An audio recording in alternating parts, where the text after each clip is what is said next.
sisters and brothers, let us open our hearts to the Holy Spirit. அன்பு சகோதர சகோதரிகளே, இப்போது பரிசுத்தாவியின் குரலுக்கு எங்களை நாங்கள் திறப்போம். God has a very personal message to give to every one of us this morning. எங்கள் ஒவ்வொருவருக்கும் தனிப்பட்ட முறையில் இறைவன் ஒரு செய்தியை இன்றைய காலை நேரத்தில் வைத்திருக்கிறார். It is the Holy Spirit who reveals that message to us. அதை பரிசுத்தாவி எங்களுக்கு தெரியப்படுத்துவார். The apostles came to realize that Jesus was living with them because of the inspiration of the Holy Spirit. பரிசுத்தாவியின் தூண்டுதலால் தான் அன்று சீடர்கள் அந்த மொழியினை அறிந்து கொண்டார்கள். Let us keep our hands open in front of us. எங்களுக்கு முன்னால் எங்களுடைய கைகளை நாங்கள் இப்போது திறந்து வைப்போம். That's the way we tell the Lord that we are open to Him. இறைவனின் பார்வைக்கு நாங்கள் இப்போது திறந்த மனதுடன் காத்திருக்கிறோம். That our hearts are open to receive His message. எங்களுடைய இதயங்கள் எல்லாம் இப்பொழுது அவருடைய செய்திக்காக காத்து கொண்டிருக்கின்றது. Let us sing together to the Holy Spirit, asking the Spirit of God to come and fill us. இப்பொழுது நாங்கள் பரிசுத்தாவியை நோக்கி பாடல் மூலமாக அவருடைய அருளுக்காக மன்றாடுவோம். The light of the Spirit will enlighten our understanding in order that we may know what God has to tell us this morning. பரிசுத்தாவியின் தூண்டுதலினால் அவருடைய ஞானத்தினை நாங்கள் இப்பொழுது அறிந்து கொள்ளப் போகின்றோம். Let us sing together in prayer. நாங்கள் இப்போது பாடலின் மூலமாக இறைவனை நோக்கி செபிப்போம்.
In the name of the Father, and of the Son, and of the Holy Spirit. Amen.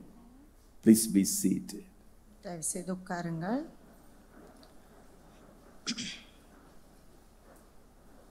My dear sisters and brothers, let us read for you from the Gospel according to Matthew chapter 4, verses 12 to 17. இப்பொழுது நாங்கள் மத்தேயு நற்செய்தியின் அதிகாரங்களை வாசிப்போம். When Jesus heard that John had been arrested, he withdrew to Galilee. யோவான் கைது செய்யப்பட்டதை இயேசு கேள்விப்பட்டு கலிலேயாவுக்கு புறப்பட்டு சென்றார். He left Nazareth and went to live in Capernaum by the sea in the region of Zebulun and Naphtali. அவர் நசரேத்தை விட்டு அகன்று செபுலோன் நப்தலி ஆகிய இடங்களின் எல்லையில் கடலோரமாய் அமைந்திருந்த கப்பர்நாகுமுக்கு சென்று குடியிருந்தார். That what had been said through Isaiah the prophet might be fulfilled, land of Zebulun and land of Naphtali, the way to the sea beyond the Jordan, Galilee of the Gentiles. The people who sit in darkness have seen a great light. On those dwelling in a land overshadowed by death, light has arisen. இறைவாக்கினர் எசாயா உரைத்த பின்வரும் வாக்கு இவ்வாறு நிறைவேறியது. செபுலோன் நாடே, நப்தலி நாடே, பெருங்கடல் வழிப்பகுதியே, யோர்தானுக்கு அப்பாலுள்ள நிலப்பரப்பே, பிற இனத்தவர் வாழும் கலிலேய பகுதியே, காரிருளில் இருந்த மக்கள் பேரொளியை கண்டார்கள். சாவின் நிழல் சூழ்ந்துள்ள நாட்டில் குடியிருப்போர் மேல் சுடரொளி உதித்துள்ளது. From that time on, Jesus began to preach and say, repent, for the kingdom of heaven is at hand.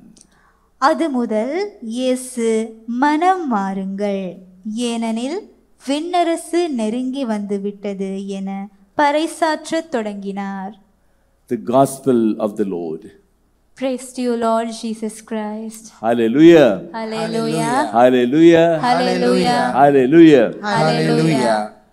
My dear sisters and brothers, the gospel is telling us where Jesus started preaching in the public ministry. எனது அன்பான சகோதர சகோதரிகளே, இந்த வாசகம் மூலமாக இயேசு எப்போது பகிரங்கமாக தன்னுடைய நற்செய்தியை ஆரம்பித்தார் என்று கூறப்படுகின்றது. As we know, Jesus was born in Bethlehem. எங்களுக்கு தெரியும் இயேசுநாதர் பெத்லகேமில் பிறந்தார் என்று. He was brought up in Nazareth. அவர் நாசரேத் என்னும் ஊரில் வளர்ந்தார். But he chose Capernaum as the place to start his public ministry. ஆனால் அவர் தன்னுடைய பகிரங்க நற்செய்தியை தொடங்குவது கப்பர்நகும் என்ற ஊரில் தான் ஆரம்பித்தார். St. Matthew tells us why Jesus chose Capernaum. அப்ப நாசரேத்துள்ளவர்கள் அதனை ஏன் அப்படி செய்தார் என்று கேள்வியாக இருந்தது. Capernaum remained in the territory of Zebulun and Naphtali. கப்பர்நகும் செபுலோன் நப்தலி ஆகிய அந்த பிரதேசத்துக்குள் அமைந்து காணப்பட்டது. Zebulun and Naphtali were the two tribes of Israel. செபுலோன் நப்தலி இஸ்ரவேலர்களின் இரண்டு முக்கிய பிரதேசமாக காணப்பட்டது. 700 years before the coming of Christ, there was an Assyrian invasion into Zebulun and Naphtali.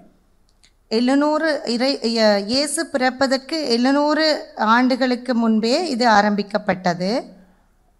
And all the people of these two tribes were killed by the Assyrians. இந்த ரெண்டு பிரதேசத்திலும் உள்ளவர்கள் அசிரியர்களால் கொல்லப்பட்டார்கள் இந்த போரினால். And therefore there was a talk among the Israelites that the land of Capernaum was a land of God's curse and God's punishment. அதனால் இந்த கப்பர்நகும் அந்த செபுலோன் நப்தலி என்ற பிரதேசங்கள் அதில் அமைந்திருந்தபடியினால் இது சாபத்துக்குட்பட்ட நகரமாக அவர்களால் கொல்லப்பட்டிருந்தது. And therefore the the territory of Capernaum was considered a very unfortunate place. அதனால் இந்த கப்பர்நகம் ஒரு எல்லைக்குட்பட்ட பிரதேசம் எல்லாம் unfortunate place, a cursed place. ஒரு சாபத்துக்குட்பட்ட பிரதேசங்களாகவே அந்த காலத்தில் பார்க்கப்பட்டது. And it is this particular place that Jesus chose to start his public ministry. ஆனால் இப்படிப்பட்ட ஒரு சாபத்துக்குள்ளான பகுதியவே ஆண்டவர் தன்னுடைய பகிரங்க நற்செய்தியின் ஆரம்பத்துக்கு அவர் தேர்ந்தெடுத்தார். And St. Matthew tells us why Jesus chose that. அதனால் அவர்கள் ஏன் இவர் இப்படிப்பட்ட ஒரு பிரதேசத்தை தேர்ந்தெடுத்தார் என்ற கேள்வியில் இருந்தார்கள். Jesus wanted to come as a light to those living in the shadow of death. அந்த சாவின் நிழலுக்குட்பட்ட அந்த பிரதேசத்துக்கு ஆண்டவர் ஒரு வெளிச்சத்தை கொடுக்க வேண்டும் என்று ஆசைப்பட்டார். Jesus did not go to a holy shrine to start his preaching. அவர் பெரிய வெளியடயாளங்கள் மூலம் தன்னுடைய பகிரங்க பணியினை ஆரம்பிக்கவில்லை. He started his preaching in a place dark, unfortunate and cursed by God. அவர் தன்னுடைய பகிரங்க பணியினை ஒரு சாபத்துக்குட்பட்ட எல்லாரும் நிராகரித்த ஒரு இடத்திலேயே அவர் அந்த பகிரங்க பணியினை ஆரம்பித்தார். And this gives us a message. இது எங்களுக்கு ஒரு செய்தியை இன்று தருகின்றது. Jesus is come for everyone sad, everyone sick, everyone in misfortune. இதன் மூலமாக எங்களுக்கு யார் யார் சாபத்துக்குள்ளாகப்பட்டதாக நினைத்து கொண்டிருக்கிறார்களோ, யார் யார் நோயினால் வருத்தப்படுகிறார்களோ, யாரெல்லாம் தாங்கள் ஃபார்ச்சுனேட் இல்லாதவர்கள் என்று நினைக்கிறார்களோ அவர்களுக்கெல்லாம் இன்று இறைவன் ஒரு செய்தியை இதன் மூலமாக கூறுகின்றார். And that reveals God's great mercy. அதன் மூலமாக நாங்கள் இறைவனின் மகத்துவமான அந்த இறை இரக்கத்தினை உணர்ந்து கொள்ளலாம். Remember, Jesus said, I came not to seek the righteous, but to seek the unrighteous, the unholy. இறைவன் சொன்னார், நான் ஞானிகளை தேடி வரவில்லை, பாவிகளையே தேடி வந்தேன் என்று சொன்னதை நாங்கள் இங்கு நினைவு கூறலாம். That gives us a great confidence in Jesus. எங்களுக்கு இதன் மூலமாக ஒரு பெரிய ஒரு சந்தோஷமான விஷயம் எங்களை அடைகின்றது. When we are sick, when we are sinful, when we feel things are going wrong with us, that's when Jesus comes to us. நாங்கள் நோய்வாய்க்குட்பட்டதாக உணரும்போது, நாங்கள் அதிர்ஷ்டமில்லாதவர்கள் என்று உணரும்போது, நாங்கள் சாபத்துக்குள்ளாகப்பட்டிருக்கிறோம் என்று உணரும்போது, அதன் மூலமாகத்தான் இறைவன் எங்களை ஆசீர்வதிக்கப் போகின்றார் என்று நாங்கள் இன்று அந்த பெரிய சந்தோஷமான இதை உணர்கின்றோம். He's come as light to everyone sitting in darkness. இருட்டில் உள்ளவர்களுக்கே இன்று இறைவன் அந்த சந்தோஷமான அந்த செய்தியினை இப்போது எங்களுக்கு கூறுகின்றார்.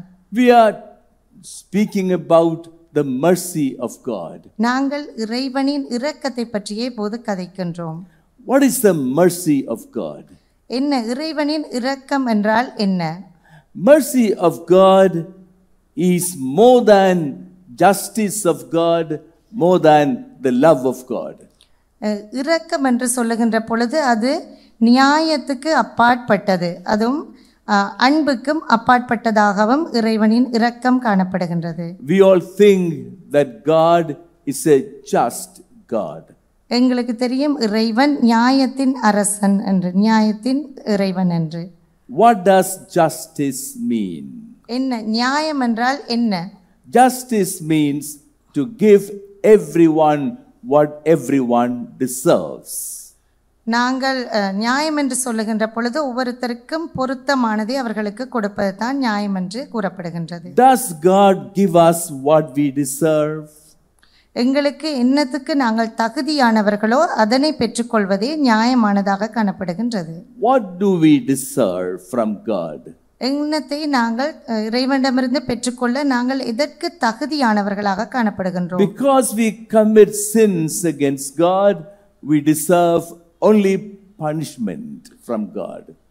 நாங்கள் பாவிகளாக இருக்கின்றபடியினால் நாங்கள் இறைவனிடமிருந்து அவருடைய தண்டனையை பெற்றுக்கொள்ள மட்டுமே தகுதியானவர்களாக காணப்படுகின்றோம். But does God punish us like that?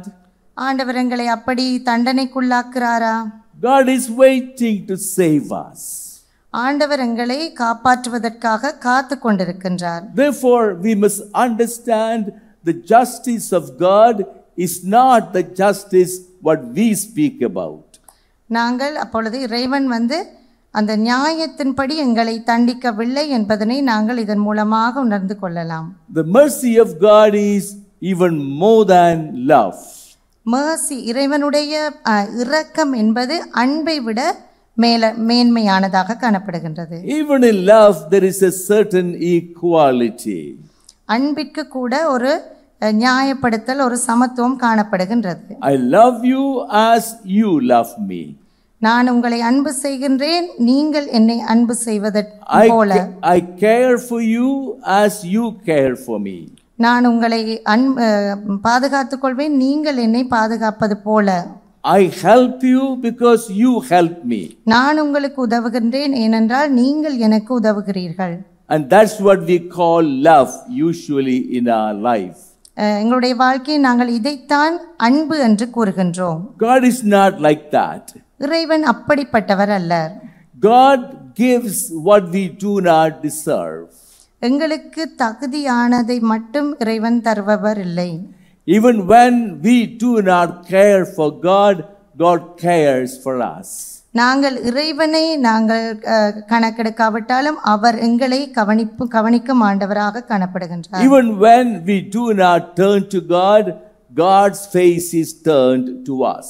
நாங்கள் இறைவனை நோக்கி பார்க்காவிட்டாலும் அவர் எங்களை நோக்கியே பார்ப்பவராக இருக்கிறார். That's what mercy of God is. அதுதான் இறைவனின் இரக்கம் என்று கூறப்படுகின்றது. That gives us great confidence. அது எங்களுக்கு பெரிய ஒரு நம்பிக்கையினை தருகின்றது. I need not be frightened of God. நான் எதற்கும் பயப்பட தேவையில்லாத ஒரு ஆளாக காணப்படணும். Even when I am a sinner, I can turn to God and I can expect God's mercy to flow into me. நாங்கள் ஒரு பெரிய ஒரு பாவியாக இருந்தாலும் கூட இறைவனின் இரக்கத்தின் காரணமாக நாங்கள் அவரை நோக்கி திரும்பக்கூடியவர்களாக காணப்படுகின்றோம். Let me give you a testimony. நான் உங்களுக்கு ஒரு சாட்சியை கூற விரும்புகின்றேன். A young woman once came to me. ஒரு இளம் பெண் என்னிடம் வந்திருந்தார். She asked me, அவர் என்னிடம் கேட்டார், Father, why is it that God is punishing us like this? ஏன் ஆண்டவர், ஏன் கடவுள் எங்களை இப்படி சோதிக்கிறார் என்று அந்த பெண் கேட்டாள். I told her, நான் அவருக்கு சொன்னேன், it is not a punishing God whom Jesus came to reveal to us. அவர் அப்படி ஒரு தண்டிக்கும் கடவுள் இல்லை என்பதனை கூறினேன். Rather, Jesus came to reveal to us a God who is always taking the punishment of sin away from us. இறைவன் இயேசு எங்களிடமிருந்து அந்த தண்டனையை எடுத்துக்கொண்டார் என்பதனை நான் கூறினேன். I asked her, why do you say that God is punishing you? நான் அவரிடம் கேட்டேன், ஏன் இப்படி ஆண்டவர் தண்டிக்கிறார் என்று கூறுகிறீர்கள் என கேட்டேன். She said, Father, for instance, we have a business. அவர் சொன்னார், எங்களுடைய தொழில். We have a business and my husband is managing that business. நாங்கள் ஒரு தொழில் செய்கின்றோம், அதில் எங்களுடைய கணவன் முகாமையாளராக காணப்படுகிறார். The business is going well. நாங்கள் எங்களுடைய தொழிலில் நன்றாக இருக்கின்றோம், நன்றாக முன்னேற்றம் அடைகின்றோம் என்று கூறினார். But Father, there are problems in our business. ஆனால் ஃபாதர், இப்போது எங்களுடைய தொழிலில் ஒரு பிரச்சனை காணப்படுவதாக கூறினார். Too many hardships we feel in our business. அதிக பிரச்சனைகளை இந்த தொழிலில் நாங்கள் முகம் கொடுப்பதாக கூறினார். By the end of the day, my husband is so tense and angry because of the many problems in business. இந்த பிரச்சனையின் காரணமாக, தொழிலில் அவர் முகம் கொடுக்கிற பிரச்சனையின் காரணமாக அந்த நாள் முடியும் பொழுது அவர் ரொம்ப பிரச்சனைகளில் பிரஷரில் காணப்படுவதாக அவர் கூறினார். And when in the evening my husband comes home, he is tense and I am also tense, Father, she said. Evening, அதாவது மாலையில் அவர் வீடு திரும்பும் பொழுது என்னுடைய கணவர் அதிக படபடப்புடன் வருவதாகவும் அதனால் தானும் அதனால் கோபப்படுவதாகவும் அந்த இளம்பெண் கூறினார். We have a son, எங்களுக்கு ஒரு மகன் இருக்கிறார். a 5-year-old boy. அவர் 5 வயது நிறைவான ஒரு பையன். Father, this boy is so active and so mischievous, running around all the time. அந்த பையன் மிகவும் சுறுசுறுப்பானவனாகவும் அங்கே இங்கே ஓடித் திரிபவனாகவும் காணப்படுவான். By the end of the day, I am tired running after him. நான் அந்த மாலை நேரத்தில் அவனோடு போராடி போராடி ரொம்பவும் களைப்படைந்த நிலைமையில் காணப்படுவேன். And when my husband comes home in the evening, he has his problems. மாலையில் கணவன் வீட்டுக்கு வரும்போது அவர் தொழில் சம்பந்தப்பட்ட பிரச்சனையில் காணப்படுவார். And I have my problems. நான் என்னுடைய பிரச்சனைகளில் நான் காணப்படுவேன். And when we talk about it, we fight with each other. அதனால் எங்கள் இருவருக்கும் அந்த சண்டையாக காணப்படும். Almost every day there is a problem like that. ஒவ்வொரு நாளும் இதே பிரச்சனை எங்களுக்குள் காணப்படுகின்றது. I wonder why God is punishing us like this. நான் யோசிக்கிறேன் ஏன் கடவுள் எங்களை இவ்வாறு சோதிக்கிறார் என்று. I told her, my sister, from what you tell me, God is not punishing you, but God is blessing you. நான் சொன்னேன், சகோதரி, உங்களை ஆண்டவர் தண்டிக்கவில்லை, உங்களுக்கு ஆண்டவர் ஆசீர்வாதங்களை கொடுக்கிறார் என்று சொன்னேன். Because you said your business is going successful. ஏனென்றால் நீங்கள் சொன்னீர்கள் உங்களுடைய தொழில் நன்றாக போவதாக சொன்னீர்கள். But there are problems in your business. ஆனால் உங்களுடைய தொழிலில் சில சிக்கல்கள் இருப்பதாகவும் கூறினீர்கள். There are problems in every business. எல்லா தொழில்களிலும் சிக்கல்கள் காணப்படுகின்றது. And I told her, my sister, you told me your son is always active and smart and running around. அத்தோடு நீங்கள் சொன்னீர்கள் உங்களுடைய குழந்தை மிகவும் சுறுசுறுப்பானவனாகவும் அங்கெங்கே ஓடித் திரிபவனாகவும் ஆரோக்கியமானவனாகவும் உள்ளவனாக கூறினீர்கள். That means your son is very intelligent.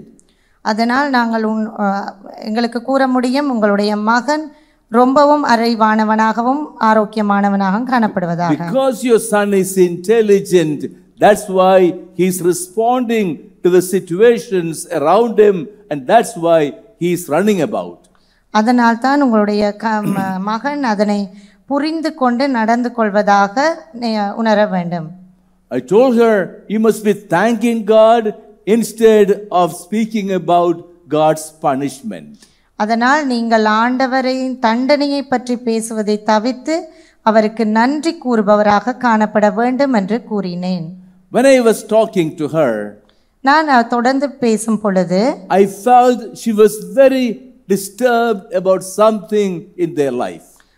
நான் உணர்ந்தேன் அவ ஏதோ ஒரு விடயத்தை குறித்து ரொம்பவும் கவலைப்படுவதாக நான் உணர்ந்தேன். I told her, my sister, what are you worried about? நான் கேட்டேன், எதை பற்றி நீங்கள் இவ்வளவு கவலைப்படுகிறீர்கள் என்று கேட்டேன். What are you all the time tense about? எல்லா நேரமும் எதை குறித்து நீங்கள் பதட்டமாக இருக்கிறீர்கள் என்று கேட்டேன். She said, Father, we have a problem in our life. அவர் சொன்னார், ஃபாதர், நாங்கள் எங்களுடைய வாழ்க்கையில் ஒரு பிரச்சனையை முகம் கொடுத்து கொண்டிருக்கின்றோம் என்று கூறினார். A few months after our marriage, I found myself pregnant. நான் ஒரு திருமணம் முடித்து ஒரு சில மாதங்களின் பின் நான் உணர்ந்தேன், நான் இப்போது கர்ப்பமாய் இருப்பதாக நான் உணர்ந்தேன். I was shocked when the doctor told me that I was pregnant. நான் இப்பொழுது நான் கர்ப்பம் அடைந்திருப்பதை குறித்து நான் பெரும் அதிர்ச்சிக்குள்ளானேன். I least expected to become pregnant then. நான் ரொம்பவும் எதிர்பார்க்கவில்லை இப்படி ஒரு நிலைமையை. I spoke to my husband telling him that I was with child. நான் என்னுடைய கணவனுக்கு இதை பற்றி நான் ஒரு பிள்ளையை கருத்தாங்கி இருப்பதாக நான் கூறினேன். He also was very unhappy about the pregnancy. அவரும் கூட இந்த குழந்தை கர்ப்பமாயிருப்பது தொடர்பில் பெரிய சந்தோஷமாக காணப்படவில்லை, கவலையாக இருந்தார். And he said it is too early to have a child. அவரும் சொன்னார், இது எங்களுக்கு கூட அதிக விரைவில் நடந்ததாக அவருக்கு தோன்றுவதாக அவர் கூறினார். I spoke to our friends. நாங்கள் எங்களுடைய நண்பர்களுக்கு கூறினோம். They also said that we should not have a child so early in marriage. அவர்கள் கூட இந்த குழந்தை பாக்கியம் ரொம்பவும் சீக்கிரமாக நடந்து விட்டதாக கூறினார்கள். We should be more free with each other, and later when we wanted at our leisure we could have a baby. நாங்கள் இந்த ரொம்பவும் ஒருவருக்கொருவர் ரொம்பவும் சந்தோஷமாக இருக்க வேண்டும் என்று நினைத்திருந்த காலப்பகுதியில் நாங்கள் இப்பொழுது இவ்வாறு ஒரு குழந்தையை கருத்தாங்கி இருக்க வேண்டியதாக இருந்தது. So we decided to abort that baby. அதனால் நாங்கள் அந்த குழந்தையை கருக்கலைப்பு செய்வதற்கு தீர்மானித்தோம். Before we committed abortion, we somehow wanted to get rid of the pregnancy. நாங்கள் இந்த கருக்கலைப்பு செய்வதற்கு முன்பு இந்த கருத்தாங்களை பற்றி நாங்கள் அறிந்து கொள்வதற்கு முயற்சித்தோம். But after we committed the abortion, we became so sad and so guilty. நாங்கள் இந்த கருக்கலைப்பு செய்தவுடன் ரொம்பவும் ஒரு செயலை செய்து விட்டதாக எங்களுக்கு மனதில் ரொம்பவும் கஷ்டப்பட்டோம். We became so guilty and we began to blame ourselves. நாங்கள் எங்களுடைய மனதில் குற்றம் புரிந்ததாக உணர்ந்து ரொம்பவும் எங்களை நாங்கள் காயப்படுத்தி கொண்டோம். And we are very sad about it. நாங்கள் ரொம்பவும் அதை குறித்து கவலைப்பட்டோம். I asked her, my sister, did you not repent over your sin and confess your sin? நான் அந்த சகோதரியிடம் கேட்டேன், இதை பற்றி நீங்கள் இவ்வளவு கவலைப்படுகிறீர்களே, நீங்கள் ஒப்புரவ திருவருட்சாதனம் இதை பற்றி செய்தீர்களா என்று கேட்டேன். She said, Father, I confessed 100 times about this sin. அந்த சகோதரி சொன்னார், ஒரு 100 முறைக்கு மேல் ஃபாதர் நான் இதை பற்றி பாவ சங்கீதனத்தில் செய்திருக்கின்றேன் என்று சொன்னார். I told her 100 times, that is too many times to confess about one sin. நான் சொன்னேன் அவருக்கு, ஒரு பாவத்தை குறித்து 100 முறை நீங்கள் பாவ சங்கீதனம் செய்வது என்பது அளவுக்கு அதிகமான ஒரு விடயமாக இருக்கின்றது என்று சொன்னேன். You should have confessed once with true repentance, and 99 times you should have praised and thanked God for the forgiveness God has given you. நான் சொன்னேன், உண்மையான மனமாற்றத்துடன் ஒரு முறை நாங்கள் ஒப்புரவு செய்து 99 முறை நாங்கள் இறைவனுக்கு அவர் கொடுத்த அந்த மன்னிப்புக்காக நாங்கள் நன்றி சொல்ல வேண்டியவர்களாக இருக்கின்றோம் என்று சொன்னேன். And I told her, because you do not believe in the mercy of God, நான் சொன்னேன், நீங்கள் இறைவனுடைய இரக்கத்தில் நம்பிக்கை இல்லாததால் தான் you imagine God is punishing you all the time. நீங்கள் நினைத்துக் கொண்டிருக்கின்றீர்கள் எப்போதும் இறைவன் உங்களை தண்டிப்பதாக. What's important is to believe that repentance and confession bring forgiveness and salvation. உண்மையான மனமாற்றத்தின் மூலமாக செய்கின்ற ஒப்புரவு திருவருட்சாதனத்தின் மூலமாக செய்கின்ற பாவத்தை அறிக்கையிடுதலின் மூலம் எங்களுக்கு இறைவன் மன்னிப்பு கொடுக்கிறார் என்பதனை நாங்கள் முழுமையாக நம்ப வேண்டும் என்று கூறினேன். My friend, this could happen to all of us. இந்த விடயம் எங்கள் ஒவ்வொருவருக்கும் நடக்கலாம். Jesus has revealed the infinite merciful God to us. இயேசு எங்களுக்கு இறைவனின் அந்த அளவு கடந்த இரக்கத்தினை வெளிப்படுத்துகின்றார். But if we do not believe in the mercy of God, we will continue to think of God as punishing us. நாங்கள் அந்த அளவு கடந்த அந்த இறை இரக்கத்தினை நம்பாத பட்சத்தில் தான் நாங்கள் இறைவன் எங்களை தண்டிப்பதாகவே நினைத்து கொண்டு இருக்கின்றோம். When you imagine God will punish you, you will never be happy in life. நாங்கள் கற்பனை செய்து கொண்டிருக்கின்றோம், இறைவன் எங்களை எப்போதும் தண்டிக்கின்றார், எங்களுக்கு சந்தோஷத்தையும் திருப்தியையும் தரமாட்டேன் என்கிறார். You will have never confidence in God's mercy and love. நீங்கள் இறைவனுடைய இரக்கத்தில் எந்த விதமான நம்பிக்கையும் இல்லாமல் இருக்கிறீர்கள். My dear friends, let me read for you from the prophecy of Ezekiel. சகோதரர்களே, இப்போது எசேக்கியேல் இறைவாக்கினரின் இறை வார்த்தையை நாங்கள் செவிமடுப்போம். This is chapter 18, verses 21 onwards. அதிகாரம் 18 வசனங்கள் 1 If the wicked man, well, wicked man means sinful man. If a sinful man turns away from all his sins he committed, he shall not die, he shall surely live.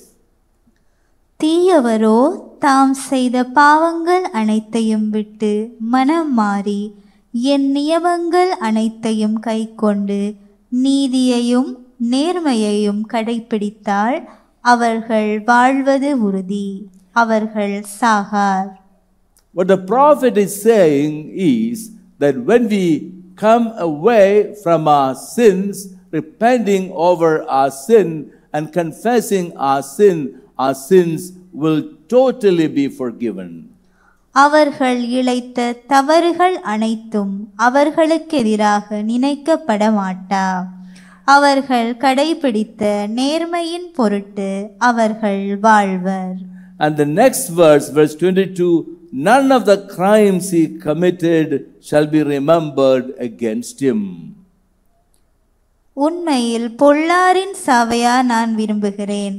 அவர்கள் தம் வழிகளினின்று திரும்பி வாழ வேண்டும் என்பதென்றோ என் விருப்பம் என்கிறார் தலைவராகிய ஆண்டவர். God is saying that God forgets. ஆண்டவர் இதன் மூலமாக சொல்கிறார், ஆண்டவர் எல்லாவற்றையும் மன்னித்து மறந்து விடுவதாக. When we repent and confess our sin, God forgets all our sins. நாங்கள் மனம் வருந்தி அதற்காக மன்னிப்பு இறைவனிடம் கேட்கும் பொழுது அவர் எங்களுடைய பாவங்கள் எல்லாவற்றையும் மன்னித்து விடுகிறார். Because the prophet says none of the crimes he committed shall be remembered against him. ஏனென்றால் இறைவாக்கினர் சொல்லுகின்றார், எங்களுடைய எந்த பாவமுமே திரும்ப இறைவனால் நினைவுபடுத்தப்படாது என்று. But something more beautiful, the next verse, verse 23, do I indeed derive any pleasure from the death of the wicked, says the Lord. உண்மையில் பொல்லாரின் சாவையா நான் விரும்புகிறேன். அவர்கள் தம் வழிகளினின்று திரும்பி வாழ வேண்டும் என்பதென்றோ என் விருப்பம். God does not derive any pleasure by punishing us. ஆண்டவர் எங்களுடைய தண்டிப்பது குறித்து அவர் எந்த விதத்திலும் சந்தோஷப்படக்கூடிய கடவுள் அல்ல. And the prophet continues, do I not rather rejoice when he turns away from his evil ways that he may live?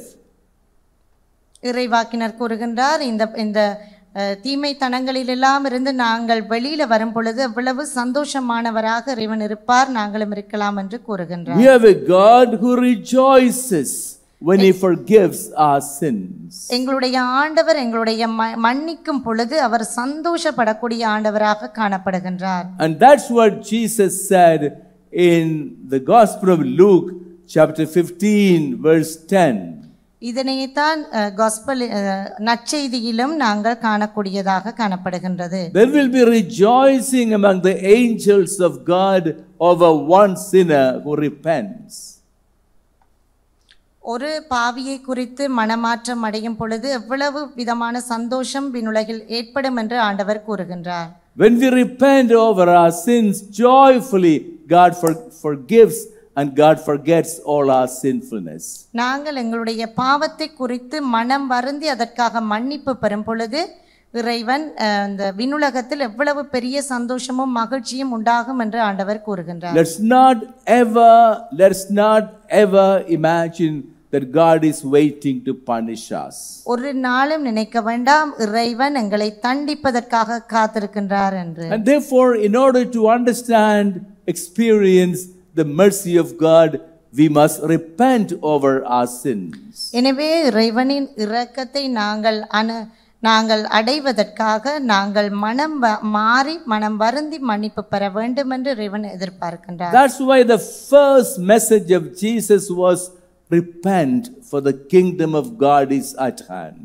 அதனால்தான் இறைவனுடைய முதலாவது பிரசங்கத்தின் வார்த்தை மனம் மாறி மன்னிப்பு பெறுங்கள் என்று கூறினார். Repentance means turning away from sin and turning to God. மனம் மாறுதல் என்பது பாவத்தின் பக்கமிருந்து நாங்கள் மனம் மாறி இறைவனை நோக்கி வருதலையே குறிக்கின்றது. And when we turn to God, God is waiting to hold us close to Him. நாங்கள் இறைவன் பக்கம் திரும்பும் பொழுது இறைவன் எங்களுக்காக காத்திருந்து எங்களை கட்டி பிடிக்கும் ஒரு ஆண்டவராக காணப்படுகின்றார். That's what Jesus said in that parable of the prodigal son.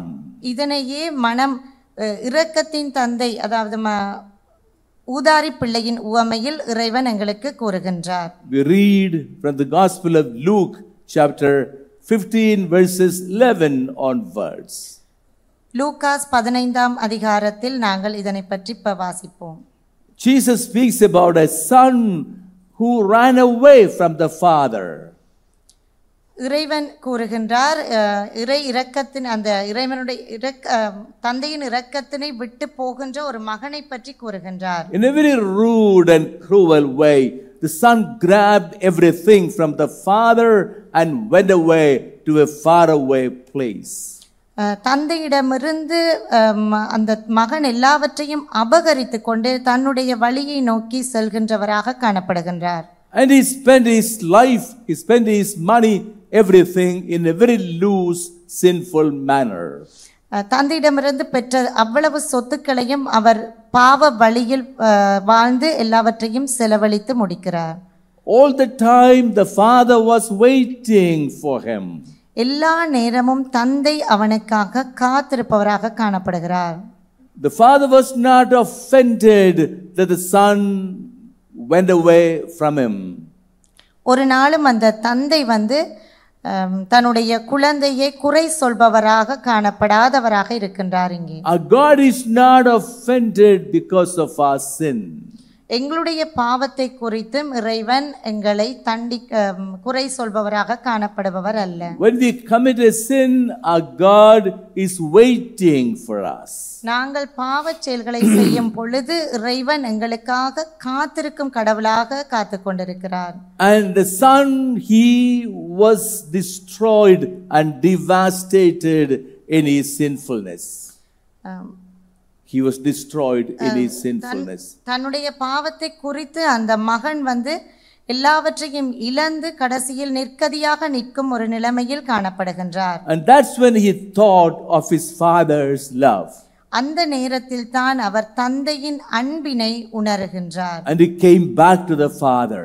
அந்த நேரத்தில் அவர் தந்தையின் அன்பை நோக்கி திரும்புகிறவராக காணப்படுகிறார். In the parable, Jesus tells us the father saw him coming from a long distance. இந்த உவமையின் மூலமாக கூறுகின்றார் இயேசு, அந்த மகன் ரொம்ப தூரத்திலிருந்து திரும்பி வருகின்ற ஒரு மகனாக காணப்படுகின்றார். To see the son from a long distance, definitely the father should have been waiting for him. தூரத்தில் வரும் பொழுதே தன்னுடைய மகனை அவர் அடையாளம் கண்டு கொள்கின்றார். அந்த அளவுக்கு அவர் தன்னுடைய மகனுக்காக காத்திருக்கின்றார். This is our God. இதுதான் எங்களுடைய இறை தந்தை. Our God does not get offended because we commit a sin. நாங்கள் பாவம் செய்கிறோம் என்பதற்காக எங்களை குறை சொல்லும் கடவுளாக அவர் ஒருபோதும் இருக்கிறதில்லை. Our God does not wait to punish us at all. அவர் எங்களுக்கு தண்டனை கொடுப்பதற்காக காத்திருக்கின்ற ஒரு கடவுளாக எப்பொழுதும் இருப்பதில்லை. Our God is waiting to give himself to us. அவர் அவரையே கொடுக்கின்ற ஒரு நிலையிலே எங்களுக்காக காத்து கொண்டிருப்பவராக காணப்படுகின்றார். And that's what Jesus said. அதைத்தான் இயேசு இந்த உவமையின் மூலமாக எங்களுக்கு கூறுகிறார். The father ran to the son and embraced him. தந்தை எங்கே ஓடி போய் மகனை கட்டி தழுவுகின்ற ஒரு நிலைமை காணப்படுகின்றது. And the father was busy loving the son. தந்தை தன்னுடைய குழந்தை தன்னுடைய மகனை திரும்பி வரும் மகனை அன்பு செய்வதில் ஆதரிப்பதில் அவர் கவனம் செலுத்துகிறார். The son began to tell the father, I have sinned against you and heaven.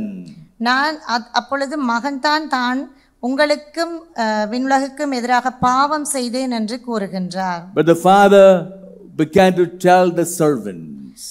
இந்த நேரத்தில் தந்தை மகனை குறித்து கூறுகிறார், Bring quickly a robe and put it on him. விலை உயர்ந்த ஆடையை இவனுக்கு உடுத்துங்கள். Put a ring on his finger. அவனுடைய கைக்கு மோதிரம் போடுங்கள். Put sandals on his feet. அவனுடைய பாதங்களுக்கு பாதணி போடுங்கள். The garment means the honor of the family was given back to him. இவன் திரும்பி வந்து விட்டான், என்னுடைய மகன் திரும்பி வந்து விட்டான், நாங்கள் சந்தோஷம் கொண்டாட வேண்டும் என்று கூறுகின்றார். Putting a ring on his finger means the dignity of sonship was given back to him. அந்த மோதிரம் அணிவித்தல் என்பது மீண்டும் அந்த மகனுக்குரிய நிலைமையை கொடுப்பதை குறிக்கின்றது. To give sandals on the feet means his right to enter the family was given back to him. அவனுக்கு அந்த மீண்டும் பாதணியை கொடுப்பது என்பது மீண்டும் அந்த குடும்பத்திற்கு உள்நுழைவதற்குரிய சகல உரிமைகளையும் அவனுக்கு கொடுப்பதாக காணப்படுகிறது. Everything lost in sin was given back at one moment. Everything lost in sin was given back at one moment. அந்த பாவத்தின் மூலமாக இழந்த அத்தனையும் ஒரே நொடியில் அவன் திரும்ப பெற்றுக்கொள்வதனை நாங்கள் இங்கு காணக்கூடியதாக இருக்கின்றது. And there was a big celebration at home. அதனால் பெரிய ஒரு சந்தோஷமான ஒரு நிகழ்வு அந்த வீட்டில் திருவிழா நடக்கின்றது. There's something very beautiful. இது ரொம்பவும் ஒரு அழகான ஒரு விடயமாக காணப்படுகின்றது. Whenever Jesus speaks about sin, எப்பொழுதும் இறைவன் இயேசு வந்து இந்த பாவத்தை குறித்து கதைக்கும் பொழுது Jesus speaks about celebration. இயேசு வந்து இந்த சந்தோஷத்தை பற்றியும் அதாவது அதை கொண்டாடுவது பற்றியும் கூறுகின்றார். Celebration when we come away from sin. கொண்டாட்டம் என்பது நாங்கள் பாவத்திலிருந்து விடுதலை ஆகின்ற பொழுதே எங்களுக்கு ஏற்படுகின்றது. And Jesus said, Revelation 3:20. வெளிப்பாடு 3:20 கூறுகின்றதன்படி, Behold, I knock at the door of your heart and I wait. நான் என்னுடைய கதவுகளை திறந்து வைத்து பார்த்திருப்பதாக கூறுகின்றார். If you open the door to me, I will come in. நான் நீங்கள் உங்களுடைய கதவுகளை திறந்தால் நான் உள்ளே வருவேன் என்று கூறுகிறார். And I will make your life a celebration. நான் உங்களுடைய வாழ்க்கைக்குள் வந்தால் உங்களுடைய வாழ்க்கையை சந்தோஷமானதாக மாற்றுவேன் என்று கூறுகிறார். God waiting to make our life a celebration. ஆண்டவர் எங்களுடைய வாழ்க்கையினை சந்தோஷமானதாக கொண்டாட்டமானதாக மாற்றுவதற்காக காத்து கொண்டிருக்கிறார். And this is the mercy of God. இதுதான் ஆண்டவரின் இறை இரக்கம் என்று In கூறப்படுகிறது. sin there is no celebration. அங்கே பாவம் இருக்கும் பொழுது அங்கே சந்தோஷமோ கொண்டாட்டமோ இருப்பதில்லை. In sin there is no achievement of any sort. அந்த பாவம் காணப்படுகின்ற பொழுது எங்களால் எதையுமே அனுமதிக்க முடியாமல் காணப்படுகின்றது. In sin there is only destruction. பாவம் காணப்படுகின்ற பொழுது அங்கு அழிவு மாத்திரமே காணப்படுகின்றது. When we come back to God, that's when there is celebration. நாங்கள் எப்பொழுது ஆண்டவரை நோக்கி திரும்புகின்றோமோ அப்பொழுது தான் கொண்டாட்டமும் சந்தோஷமும் எங்களுடைய வாழ்க்கையில் காணப்படும். That's why Jesus spoke about repentance. அதனால் தான் ஆண்டவர் மனம் மாறுதல் என்பதை குறித்து கூறுகின்றார். Repenting over our sin. நாங்கள் எங்களுடைய பாவங்களை குறித்து மனம் வருந்த வேண்டும் என்று கூறுகிறார். But there's a problem with us. ஆனால் அது எங்களுக்குள் ஒரு பிரச்சனை காணப்படுகின்றது. When we commit sin, we all the time justify our sin. ஆனால் நாங்கள் எங்களுடைய பாவங்களை சுமந்து வருகின்ற பொழுது அவற்றுக்கெல்லாம் ஒரு நியாயப்படுத்தலை வைத்திருக்கிறவர்களாக காணப்படுகிறோம். We do not want to turn to God. எங்களுக்கு இறைவனை நோக்கி திரும்ப தேவையில்லை. But all the time our attention is turned to our sin. நாங்கள் எப்பொழுதுமே எங்களுடைய பாவத்தை குறித்தே திரும்பியவர்களாக காணப்படுகின்றோம். And then when we continue to think about our sin, நாங்கள் தொடர்ந்து எங்களுடைய பாவத்தை குறித்தே நினைத்துக் கொண்டிருக்கின்ற பொழுது we justify our sin. நாங்கள் எங்களுடைய பாவங்களை நியாயப்படுத்துபவர்களாக காணப்படுகிறோம். And every sin justified will come back as a temptation. அதனால் நாங்கள் எங்களுடைய பாவங்களை நியாயப்படுத்துகின்ற பொழுது நாங்கள் சோதனைக்கு உள்ளாகுகின்றோம். And then when we justify our sin, the sin comes back and we will not be able to say no to sin. நாங்கள் எங்களுடைய குற்றங்களை நியாயப்படுத்தி கொண்டே இருக்கும் பொழுது மீண்டும் அந்த பாவத்துக்குள்ளே போகின்றோம். பாவத்திலிருந்து எங்களுக்கு வெளிவர முடியாத நிலை காணப்படுகின்றது. And then sin gets rooted in our hearts. அதன் பின் அந்த பாவமானது எங்களுக்குள்ளே வேரூன்ற தொடங்குகின்றது. That's why a person who drinks, அதனால் தான் ஒரு மதுபானம் அருந்துகின்ற ஒரு நபரை நாங்கள் எடுத்துக்கொண்டால், as soon as a person drinks, he knows he made a mistake. நாங்கள் அவர் தொடர்ந்து குடித்து கொண்டிருக்கின்ற பொழுது He knows he made a mistake. அவருக்கு தெரிகின்றது அவர் ஒரு பிழை செய்வதாக. But he will not turn to God. ஆனால் அவர் அதிலிருந்து இறைவன் பக்கம் திரும்புவதற்கு விருப்பம் இல்லாமல் இருக்கிறார். He will justify his own sin. அவர் தன்னுடைய அந்த குற்றத்தை நியாயப்படுத்திக் கொள்பவராக இருக்கின்றார். And then he is tempted again to go to drink. அதனால் அவர் மீண்டும் அந்த பாவத்துக்குள்ளே போகின்றவராக காணப்படுகின்றார். And soon he becomes a drunkard. அதன் பின் அவர் ஒரு மது போதைக்கு அடிமையான ஒருவராக மாறுகின்றார். A husband shouted at his wife. ஒரு கணவன் தன்னுடைய மனைவியை நோக்கி கத்துகிறார். And he began to feel guilty about it. அதன் குறித்து அவர் கத்துவதை குறித்து அவர் மனம் கஷ்டப்படுகிறார். But then he said, ஆனால் அவர் சொல்லுகிறார், I shouted at my wife.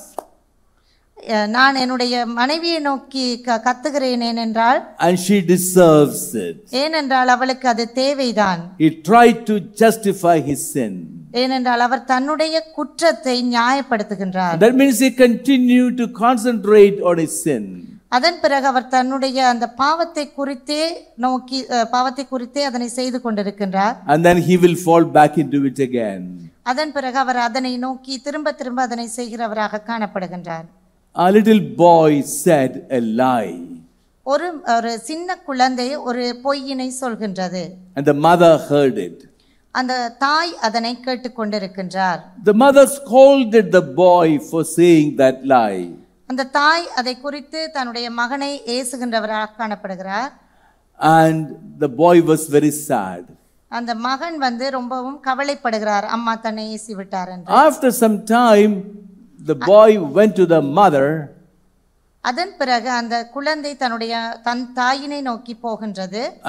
And he asked the mother, தன்னுடைய அம்மாவிடம் கேட்கின்றது, Mother, the lie that I said was a small lie. நான் ஒரு சின்ன பொய்யை தானே சொன்னேன் அம்மா. And why did you scold me like that? ஏன் என்னை அப்படி ஏசினீர்கள்? The mother said to him, அம்மா தன்னுடைய மகனுக்கு சொல்லுகிறார், My son, the lie that you said is a small lie. நீ ஒரு சின்ன பொய்யை தான் சொன்னாய். But before you said that lie, ஆனால் அந்த பொய் சொல்லுவதற்கு முன் you had made a decision to say that lie. ஆனால் நீ அந்த பொய்யை சொல்லுவதற்கு ஒரு தீர்மானம் எடுத்தவனாக காணப்பட்டாய். When you made that decision, அந்த ஒரு தீர்மானம் எடுத்த பிறகு you were decided against God. நீ அது கடவுளுக்கு எதிராக செய்கின்ற ஒரு பாவமாக இருக்கிறது. And that's why lie is a sin. அதனால் தான் பொய் சொல்லுவது பாவமானதாக காணப்படுகின்றது. And after you said the lie, நீ அந்த பொய்யை சொன்ன பிறகு, I did not want you to stay with Satan. உனக்கு அந்த சாத்தானுடன் I did not want you to stay with Satan. எனக்கு அந்த சாத்தானுடன் நீ திரும்ப அப்படியே இருப்பது விருப்பம் இல்லை. Because you switched over from God to Satan. நீ ஏனென்றால் இறைவனிடமிருந்து விலகி காணப்படுகின்றாய். And I did not want you to remain with Satan. எனக்கு அந்த சாத்தானுடன் நீ தொடர்ந்து இருப்பதில் எந்த விதமான விருப்பமும் இல்லை. If you remain with Satan, நீ அந்த சாத்தானுடன் தொடர்ந்து இருந்தால், Satan will work on your intellect. அவர் உன்னை பாதாளத்துக்கு கூட்டி செல்வார். And Satan will convince you that a sin is not a sin. அதன் பிறகு சாத்தான் பாவம் ஒரு பாவம் இல்லை, அது ஒரு பிரச்சனை இல்லை, அந்த பொய் ஒரு பிரச்சனை இல்லை என்று உன்னை சமாதானப்படுத்துவார். And that's why I wanted you to come back to God. அதனால் தான் எனக்கு நீ மீண்டும் இறைவனிடம் திரும்பி வர வேண்டும் என்று அப்படி செய்தேன். And experience the mercy and forgiveness of God. அதன் மூலமாக ஆண்டவரின் இரக்கத்தையும் அன்பையும் உணரக்கூடியதாக This இருக்கின்றது. is what God is inviting all of us for. அதனால் தான் ஆண்டவர் இன்று உங்கள் எல்லாரையும் அழைக்கின்றார். Every time we commit a sin, நாங்கள் எப்போதும் பாவம் செய்கின்ற பொழுது we should not stay with sin. நாங்கள் அந்த பாவத்திலேயே நிலைத்திருக்க கூடாது. We should turn to God நாங்கள் இறைவனை நோக்கி திரும்ப வேண்டும். and to remain with God. நாங்கள் ஆண்டவருடனே நிலைத்திருக்க வேண்டும். And we will experience the mercy of God. அதன் மூலமாக நாங்கள் இறைவனின் இரக்கத்தினை உணரக்கூடியதாக இருக்கின்றது. Let's all stand up. இப்பொழுது எல்லோரும் எழுந்து நிற்போம்.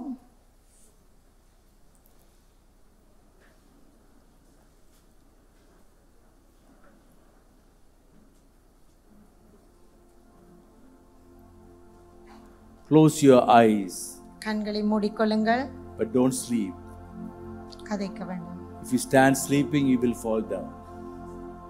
நின்று கொண்டு தூங்க வேண்டாம், விழுந்து விடுவீர்கள். But look at the face of God. இறைவனை நோக்கி பாருங்கள். God is revealing His face to you. இறைவன் அவருடைய முகத்தை உங்களுக்கு வெளிப்படுத்துகின்றார். And the face of God is a face of mercy and forgiveness.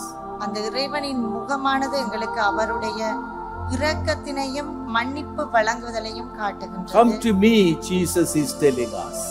மீண்டும் என்னிடம் திரும்பி வா என்று இயேசு கூறுகின்றார். At every moment of sin, that's what Jesus tells us.